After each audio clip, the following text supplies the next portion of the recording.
Hello guys, welcome back to my YouTube channel. In this video tutorial, I will show you how to download FOUNDRY game for free via the Steam launcher. So without wasting time, here follow the steps very carefully. So first of all, open Steam, go to the store page and search the store, search for the FOUNDRY game and then click on this FOUNDRY game.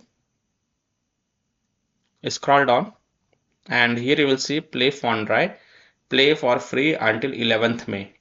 So click on this play game. And here you will see the FOUNDRY game 5.6 GB.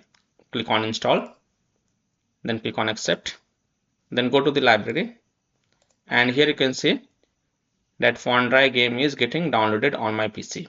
So I hope by following these steps you can also download FOUNDRY game for free via the Steam launcher on PC until 11th May 2026. So that's all for this video. If this video helped you, then please like and subscribe to my channel, share this video and hit the bell icon to get the latest updates. Thank you.